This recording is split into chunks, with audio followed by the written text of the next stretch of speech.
KaraokeBooks. The Three Musketeers. Alexandre Dumas. Translated by William Robson. Chapter 65. Trial. It was a stormy and dark night. Vast clouds covered the heavens, concealing the stars. The moon would not rise till midnight. Occasionally, by the light of a flash of lightning which gleamed along the horizon, the road stretched itself before them, white and solitary. The flash extinct, all remained in darkness. Every minute Athos was forced to restrain D'Artagnan, constantly in advance of the little troop, and to beg him to keep in the line, which in an instant he again departed from. He had but one thought, to go forward, and he went. They passed in silence through the little village of Festubert, where the wounded servant was, and then skirted the wood of Richebourg. At her rear, Planchet, who led the column, turned to the left. Several times Lord de Winter, Porthos, or Aramis, tried to talk with the man in the red cloak, but to every interrogation which they put to him he bowed, without response. The travelers then comprehended that there must be some reason why the unknown preserved such a silence, and ceased to address themselves to him. The storm increased, the flashes succeeded one another more rapidly, the thunder began to growl, and the wind, the precursor of a hurricane, whistled in the plumes and the hair of the horsemen. The cavalcade trotted on more sharply. A little before they came to Fromelles the storm burst. They spread their cloaks. There remained 3 leagues to travel, and they did it amid torrents of rain. D'Artagnan took off his hat, and could not be persuaded to make use of his cloak. He found pleasure in feeling the water trickle over his burning brow and over his body, agitated by feverish shudders. The moment the little troop passed Goskell and were approaching the port, a man sheltered beneath a tree detached himself from the trunk with which he had been confounded in the darkness, and advanced into the middle of the road, putting his finger on his lips. Athos recognized Grimaud. "What's the manner?" cried Athos. "Has she left Armentières?" Grimaud made a sign in the affirmative. D'Artagnan ground his teeth. "Silence, D'Artagnan," said Athos. "I have charged myself with this affair. It is for me, then, to interrogate Grimaud." "Where is she?" asked Athos. Grimaud extended his hands in the direction of the Lys. "Far from here?" asked Athos. Grimaud showed his master his forefinger bent. "Alone?" asked Athos. Grimaud made the sign yes. "Gentlemen," said Athos, "she is alone within half a league of us, in the direction of the river." "That's well," said D'Artagnan. "Let us, Grimaud." Grimaud took his course across the country, and acted as guide to the cavalcade.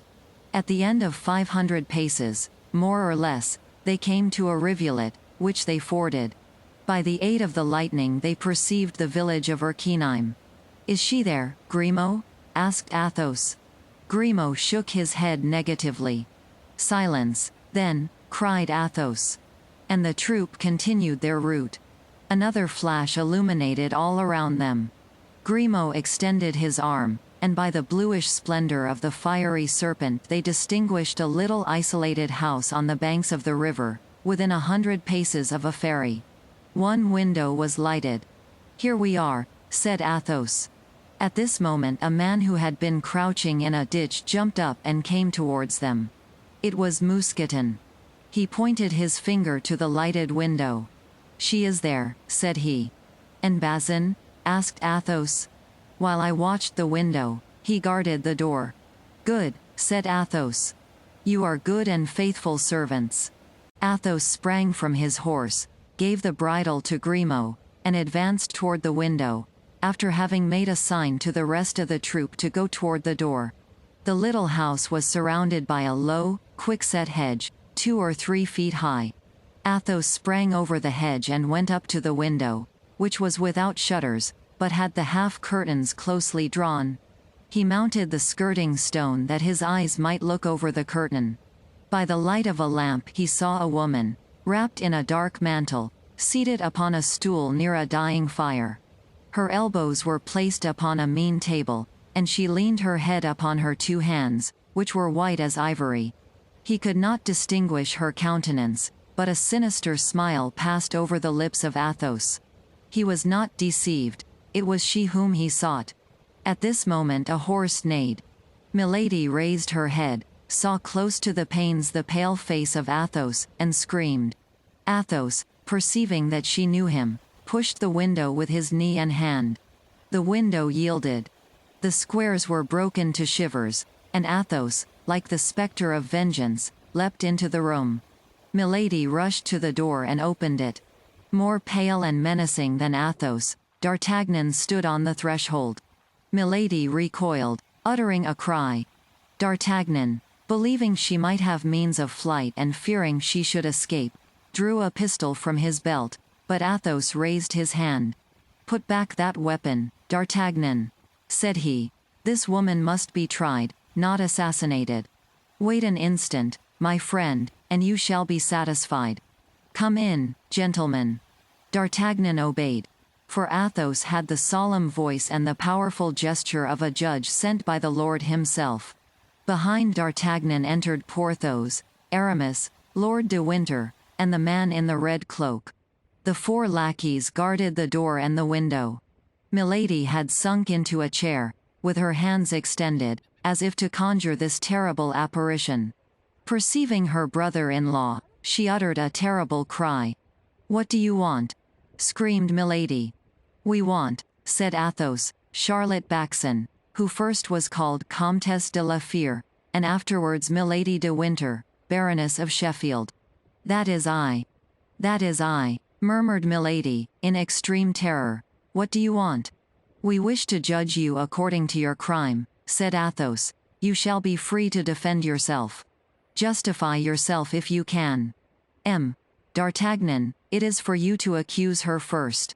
D'Artagnan advanced. "Before God and before men," said he, "I accuse this woman of having poisoned Constance Bonacieux, who died yesterday evening." He turned towards Porthos and Aramis. "We bear witness to this," said the 2 Musketeers, with one voice. D'Artagnan continued.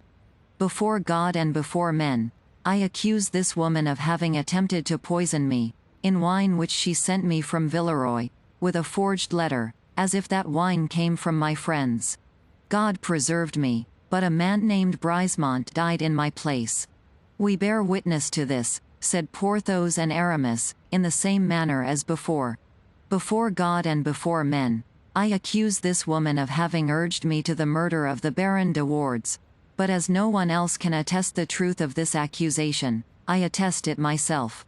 I have done." And D'Artagnan passed to the other side of the room with Porthos and Aramis. "Your turn, my lord," said Athos. The Baron came forward. "Before God and before men," said he, "I accuse this woman of having caused the assassination of the Duke of Buckingham." "The Duke of Buckingham assassinated," cried all present, with one voice. "Yes," said the Baron, "assassinated. On receiving the warning letter you wrote to me, I had this woman arrested, and gave her in charge to a loyal servant. She corrupted this man.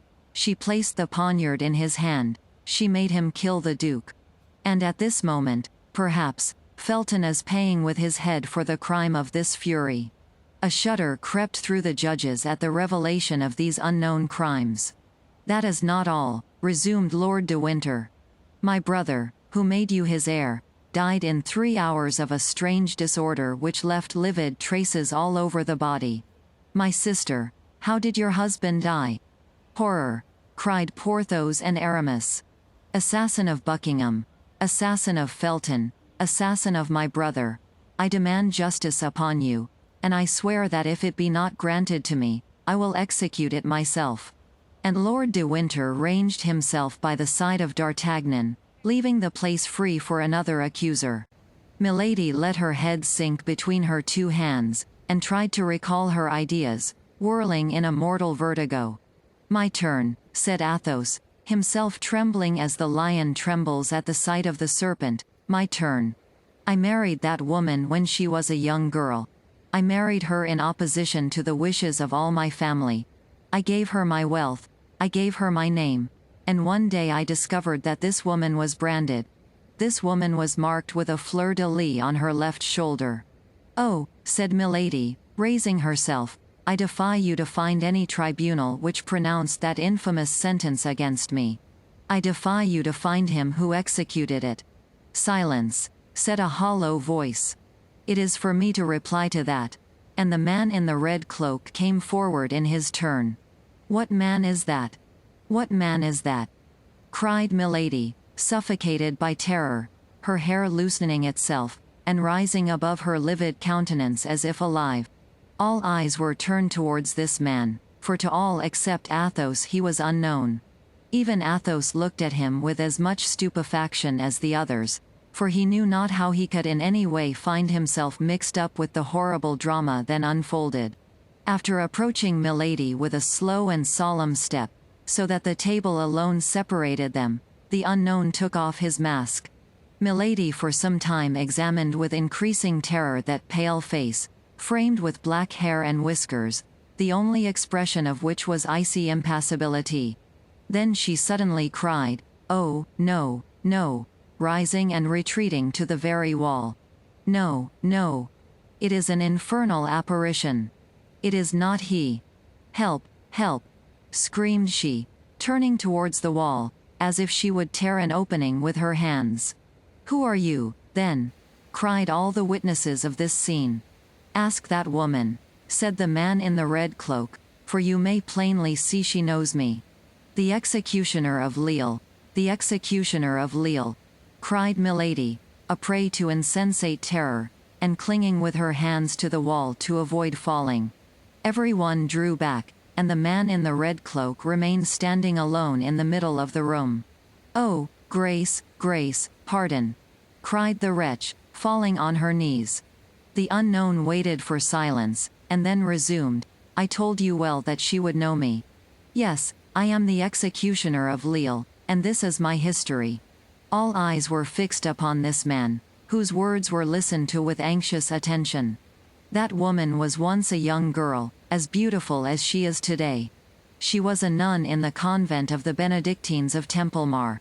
A young priest, with a simple and trustful heart, performed the duties of the church of that convent. She undertook his seduction, and succeeded. She would have seduced a saint. Their vows were sacred and irrevocable. Their connection could not last long without ruining both. She prevailed upon him to leave the country. But to leave the country, to fly together, to reach another part of France, where they might live at ease because unknown, money was necessary. Neither had any. The priest stole the sacred vases, and sold them, but as they were preparing to escape together, they were both arrested. 8 days later she had seduced the son of the jailer, and escaped. The young priest was condemned to 10 years of imprisonment, and to be branded. "I was executioner of the city of Lille, as this woman has said. I was obliged to brand the guilty one, and he, gentlemen, was my brother. I then swore that this woman who had ruined him, who was more than his accomplice, since she had urged him to the crime, should at least share his punishment. I suspected where she was concealed. I followed her, I caught her, I bound her, and I imprinted the same disgraceful mark upon her that I had imprinted upon my poor brother. The day after my return to Lille, my brother in his turn succeeded in making his escape. I was accused of complicity, and was condemned to remain in his place till he should be again a prisoner. My poor brother was ignorant of this sentence. He rejoined this woman. They fled together into Berry, and there he obtained a little curacy. This woman passed for his sister. The lord of the estate on which the chapel of the curacy was situated saw this pretend sister, and became enamored of her, amorous to such a degree that he proposed to marry her. Then she quitted him she had ruined for him she was destined to ruin, and became the Comtesse de la Fere.